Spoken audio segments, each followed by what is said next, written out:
مفتی طارق مسعود special. نبی صلی اللہ علیہ وسلم کی صحیح حدیث ہے کہ ایک عورت نے بلی کو باندھ دیا۔ اس زمانے میں تو کوئی جانوروں کے حقوق کی تنظیمیں نہیں تھیں۔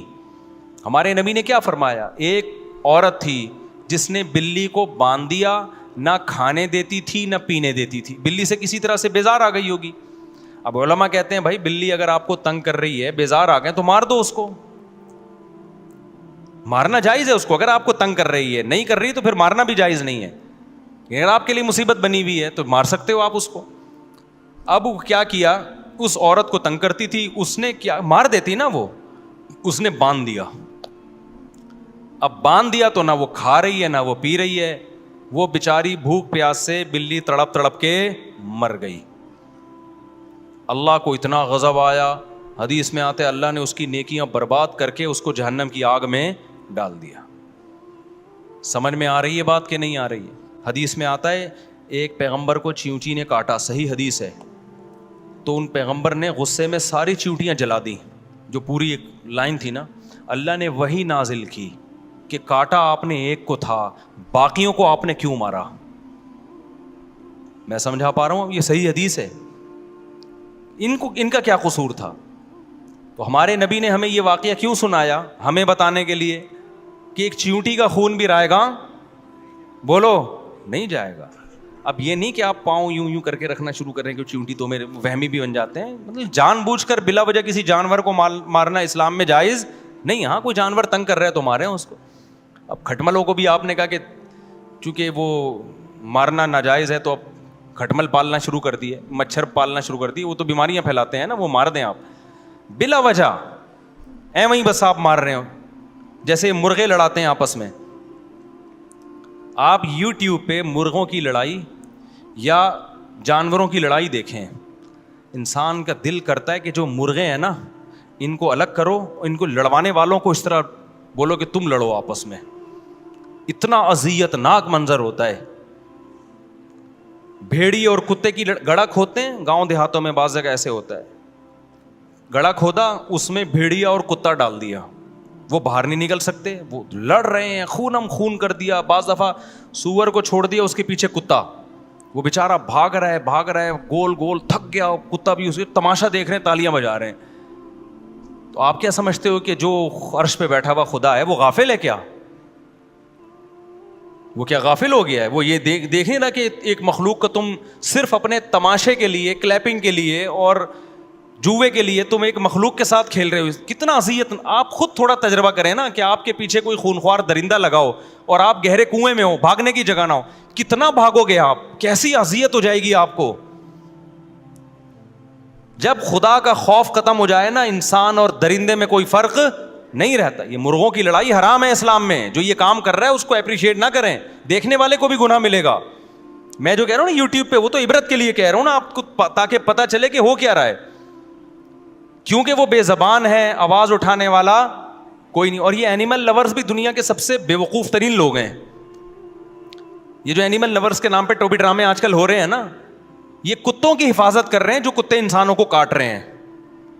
ان سے بولو کہ تو ہم بھی جانوروں کے حقوق کے قائل ہیں، جانوروں کے حقوق پہ آواز اٹھاؤ ان لوگوں پہ جو زندہ مرغے کو کھولتے ہوئے پانی میں ڈال دیتے ہیں۔ کتنے ملک ایسے ہیں جب انہوں نے مرغی یا مرغا پکانا ہو نا، ذبح نہیں کرتے، اس کو کاٹتے نہیں ہیں کہ پہلے مر جائے پھر ہم، ڈائریکٹ زندہ کس میں ڈال دیتے ہیں؟ چائنا میں تو یہ عام ہے، چائنا میں یہ کامن ہے یہ چیز۔ زندہ مرغا اٹھائیں گے، پلا ہوا مرغا یار، وہ اٹھا کے کھولتے ہوئے پانی میں ڈال کے ڈھکن ڈھک دیا۔ اتنا بھی نہیں ہے، بلکہ پھر اس کو تھوڑی دیر میں نکالیں گے، زندہ ہے ابھی وہ، اس کے پر نکال رہے ہیں جی۔ اپنی سہولت کے لیے کس قدر اذیت دے رہے ہو یار تم جانور کو۔ تھوڑی دیر کے لیے آپ اپنا ہاتھ اس کھولتے ہوئے پانی میں ڈال کے تو دیکھو کیسی اذیت ہوتی ہے۔ کیا وہ مرغا جاندار چیز نہیں ہے؟ آپ اس کو ذبح کر دیتے، گردن کاٹ دیتے، پھر جو مرضی کرتے اس کے ساتھ، اس کے بعد بھی تو پانی میں ڈالا جا سکتا تھا اس کو، لیکن نہیں، انٹرٹینمنٹ۔ چائنا میں یہی ہوتا ہے عام طور پہ۔ میں نے ایک چائنا کی ویڈیو دیکھی، میں نے بددعا دی، اللہ اس شخص کو جس نے کتے کو اس طرح لٹکایا ہے نا، تو اس کو اس طرح سے لٹکا۔ کتے کو کیا کیا, اٹھا کے نا زندہ لٹکا دیا اور نیچے سے آگ سے جلا رہا ہے اس زندہ کتے کو.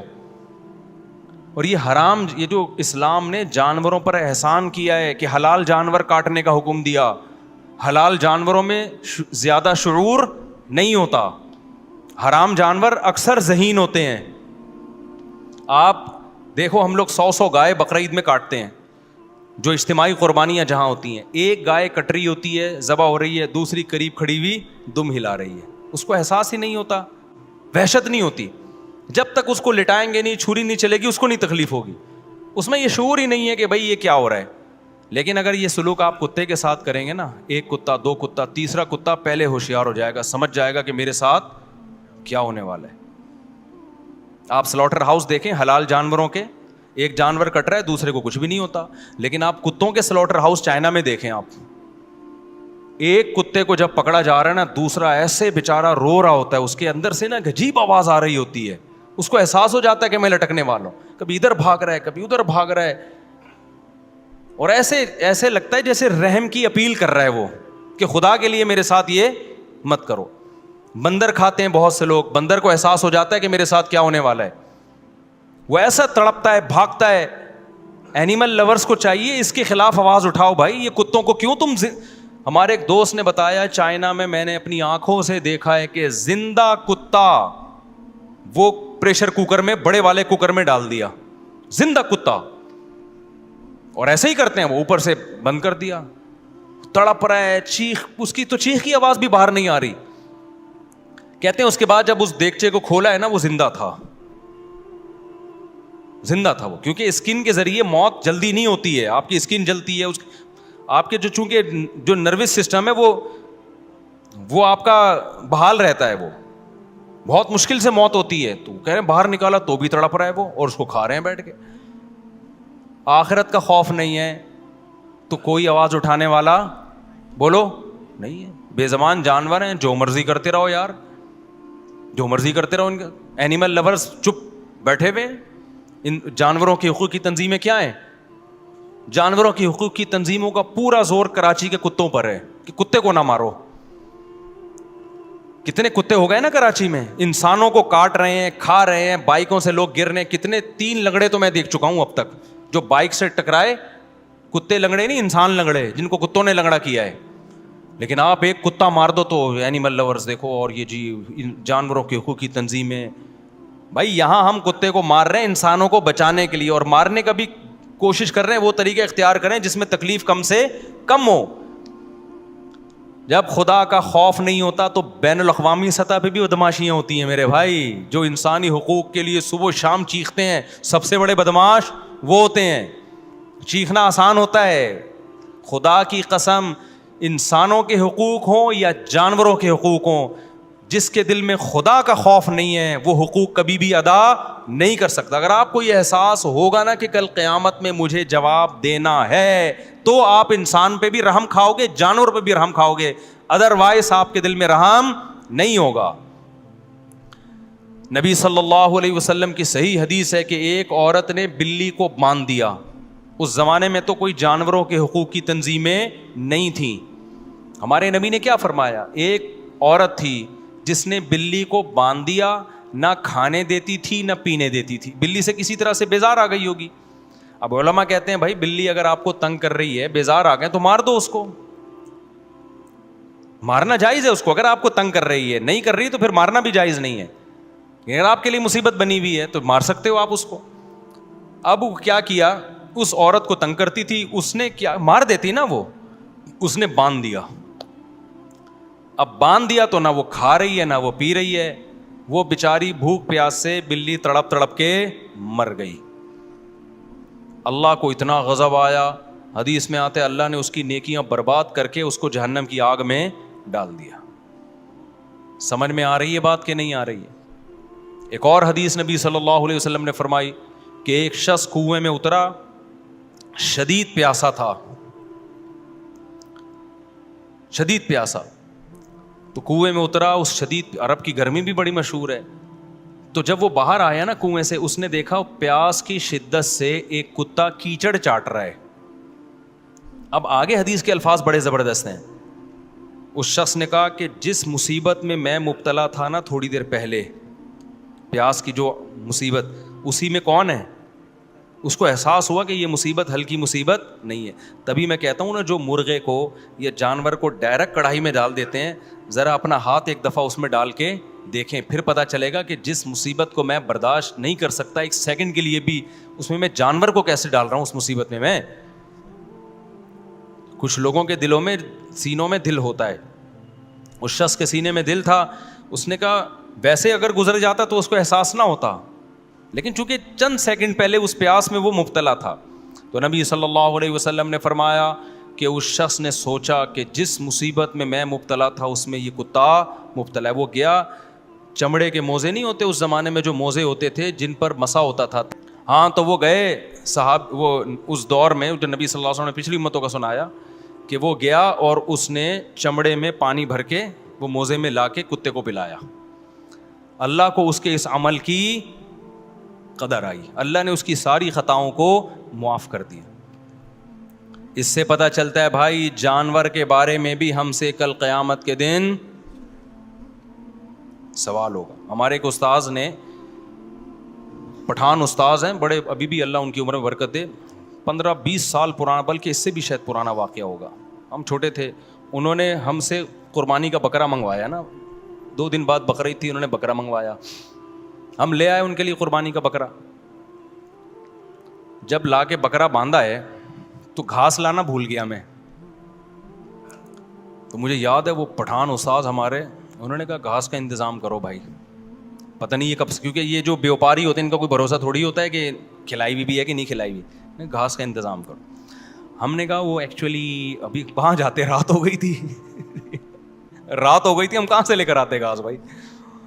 ہم نے کہا ابھی تو نہ گھاس ہے نہ دانا، صبح کھلا دیں گے. انہوں نے کہا میں رات کو سوؤں گا نہیں، کیونکہ ہو سکتا ہے یہ بھوکا ہو بھائی. انہوں نے کہا مجھے پوری رات نیند نہیں آئے گی، اگر آپ چاہتے ہو کہ میں تمیز سے سو جاؤں تو اس کے لیے دانے یا گھاس کا انتظام کرو. تو یہ کوئی یونائٹڈ نیشن نے ان کو لا ہے، گورنمنٹ لا تھا جس نے ان کو مجبور کیا، اور وہ بکرا بھی صبح کٹنا ہے. تو بھائی اب کٹنا ہے، بھوکا کیوں رکھے ہم اس کو. تو مجھے ان کا یہ بڑا عمل بڑا اچھا لگا. میں نے کہا دیکھو اللہ کا خوف جس کے دل میں ہوتا ہے وہ ایک ٹائم جانور کو نہیں بھوکا سونے دیتا، انسان تو دور کی بات. اور جس کے دل میں خدا کا خوف نہیں ہے وہ ویمن رائٹس اور ہیومن رائٹس پہ تقریریں بڑی لمبی لمبی کرے گا، بڑے قانون سازی، لیکن دنیا میں ان سے بڑے بڑے دہشت گرد ہیں نہیں. آپ عراق کے بچوں کو، ہزاروں بچوں کو بھوکا مار دیا بم برسا کے. آپ افغانستان کا کیا حشر کیا، کیا کچھ دنیا میں ہو رہا ہے. تو لیبل پہ مت جاؤ میرے بھائی، واقعی سچی مچی کا خوف اللہ کا اپنے دل میں پیدا کرو تو پھر سب کے حقوق ادا ہوں گے. اور کمال کی بات یہ ہے کہ آپ ریاست سے ڈر کے جب کوئی کام کرتے ہو تو ریاست آپ کو اس کا بدلہ نہیں دیتی. بسا اوقات تو ریاست کو پتہ ہی نہیں ہوتا، پتہ ہوتا ہے تو جتنا بدلہ بنتا ہے اتنا دیا نہیں جا رہا ہوتا. یہ تو ہم چند لوگوں کو دیکھ رہے ہوتے ہیں، ان کو نوبل انعام مل گیا اور وہ فلانا انعام، بہت سے تو اچھے کام کیے ہوتے ہیں، نہیں مل رہا ہوتا انہیں کچھ بھی. اللہ کے ڈر سے جب کوئی کام کرو گے نا تو اللہ کہتا ہے میں بھولنے والا نہیں ہوں. جیسے اس نے کتے کو پانی پلا دیا تو پھر اللہ نے جو اس کو صرف پانی نہیں پلایا، کیونکہ اللہ کا نام ہے شکور. شکور کا مطلب ہے قدردان، تھوڑے کا بہت زیادہ دینے والا. ہم اپنے حساب سے قربانی دیتے ہیں، اللہ جو اس کا ریٹرن ہمیں دیتا ہے وہ ہمارے حساب سے نہیں، وہ اپنے حساب سے دیتا ہے. تو یہ بھی مسلمان کے دل میں ایک جذبہ ہوتا ہے، بھائی میں اللہ کے لیے تھوڑا کروں گا، ادھر سے ریٹرن کیا ہوگا، بہت زیادہ ہوگا.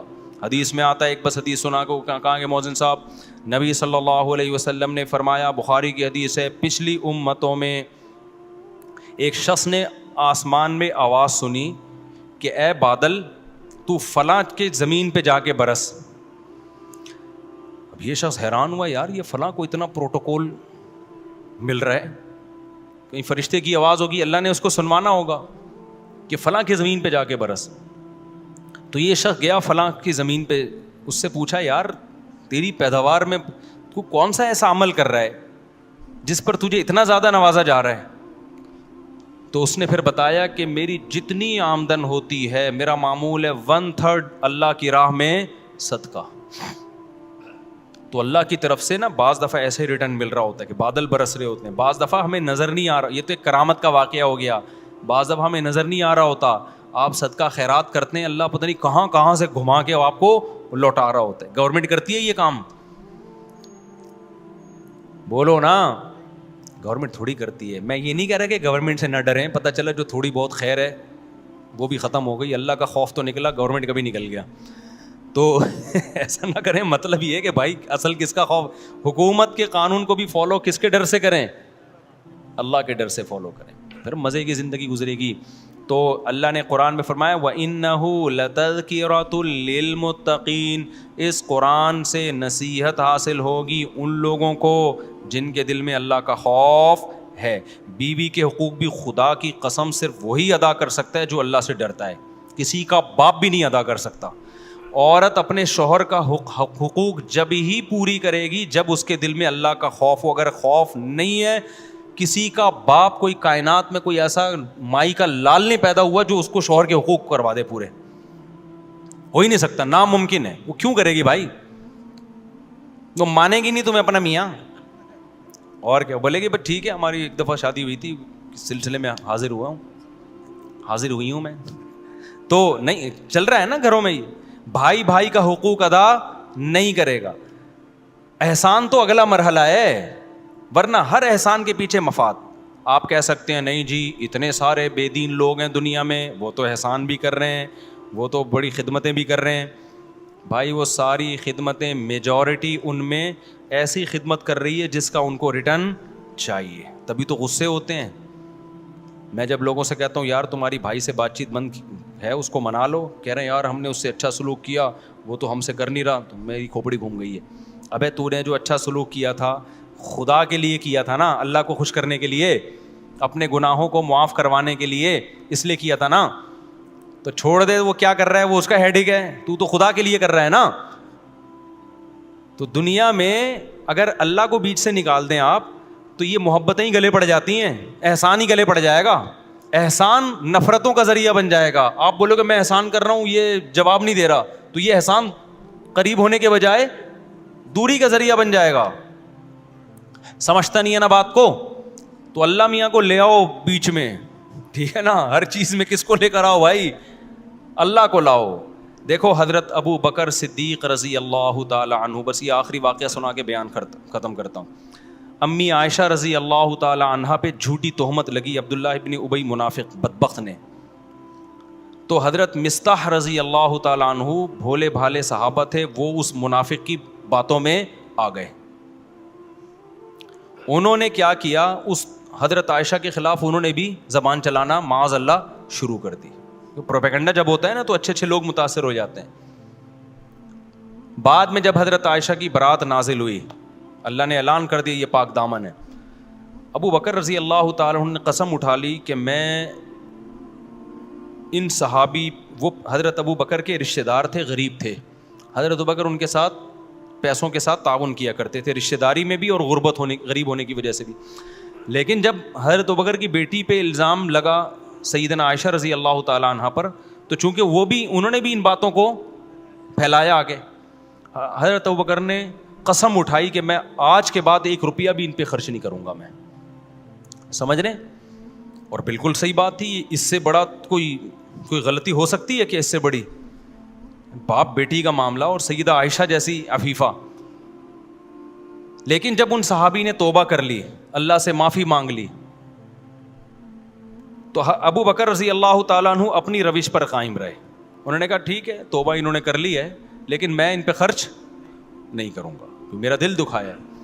قرآن نے ابو بکر کو, قرآن میں آیتیں نازل ہوئی سورہ نور میں, وَلَا يَأْتَلِ أُولُو الْفَضْلِ مِنْكُمْ وَالسَّعَةِ أَنْ يُؤْتُوا أُولِي الْقُرْبَى وَالْيَتَامَى وَالْمَسَاكِينَ وہ کیا ہے, أَلَا تُحِبُّونَ أَنْ يَغْفِرَ اللَّهُ لَكُمْ, کہ جن کو اللہ نے دولت دی ہے, پیسہ دیا ہے, وہ اپنے غریب رشتہ داروں پہ مال نہ خرچ کرنے کی قسمیں نہ اٹھائیں. آگے اللہ نے فرمایا کہ ان کو چاہیے کہ معاف کریں. کیوں؟ الا تحبون ان یغفر اللہ لکم, کیا تم نہیں چاہتے کہ اللہ تمہاری غلطیوں کو بھی معاف کرے؟ حالانکہ ابو بکر سے کوئی غلطی ہوئی تھی بولو کوئی غلطی, وہ پکے جنتی تھے. لیکن جب یہ آیت نازل ہوئی, ابو بکر رضی اللہ عنہ نے فوراً قسم توڑ دی, کفارہ ادا کیا اور فرمایا بلا یا ربی, اللہ میں کیوں نہیں چاہتا کہ میری خطاؤں کو تو معاف کرے. یار آپ اس مقام پہ رہ کے سوچیں کہ آپ کی بیٹی پہ تہمت لگ رہی ہو اور پھر وہ بندہ بعد میں معافی مانگ لے, آپ کہیں بھائی معافی تو ٹھیک ہے تو نے مانگ لی, لیکن میں اب احسان کروں, میں کوئی سزا نہیں دے رہا, بس اتنا کافی ہے, ورنہ میں تو جان سے مار دیتا. یہ جذبات ہوتے کہ نہیں ہوتے؟ اور اب تم یہ چاہتے ہو کہ میں تم پہ صدقے بھی کیا کروں, نا نا نا نا. لیکن ابو بکر کے دل میں خوف کس کا تھا؟ خدا کا. اللہ نے کہا اے کہ کیا تم یہ چاہتے ہو اللہ تمہاری بھی غلطیوں کو معاف کرے؟ اگر چاہتے ہو تو دوسروں کی غلطیوں کو بھی کیا کرو, معاف کرو. ابو بکر نے کہا اللہ کیوں نہیں چاہتا, میں کیوں نہیں چاہتا, مجھ سے اگر کوئی کوتاہی ہو تو معاف کر دے مجھے. حالانکہ ابو بکر سے غلطیاں نہیں ہو رہی, لیکن انہوں نے کہا بھائی یہ آپشن کیوں جانے دوں میں. تو خدا کا خوف اور اپنی غلطیوں پہ سزا کا خوف نے ابو بکر کو مجبور کیا کہ اپنے اس غریب رشتہ دار جس نے حضرت ابو بکر کی بیٹی پہ تہمت میں جو شریک ہوئے تھے ان پہ دوبارہ سے خرچ کرنا شروع کر دیا. بتاؤ خدا کے خوف کے بغیر دنیا کا کوئی لا اور قانون اور کوئی کلچر, کوئی پرمپرا ایسی ہے جو ابو بکر کو دوبارہ مجبور کر سکتی تھی صدقہ کرنے پر؟ تو یہ بڑی بڑی نیکیاں جو انسان کرتا ہے نا, بڑے بڑے خیر کے کام, یہ صرف وہی لوگ کر سکتے ہیں جو اللہ کو مانتے ہیں, آخرت کو مانتے ہیں. جو نہیں مانتے باتیں بڑی بڑی کر سکتے ہیں, کام بڑے بڑے نہیں کر سکتے. وہ ابھی بھی سمجھ میں نہیں آ رہا تو پھر جیسے ہیں ویسے ہی چلتے ہیں, ٹھیک ہے نا. اللہ تعالیٰ سب کی اچھے کی رپورٹ رکھے اور ہم سب کو عمل کی توفیق عطا فرمائے.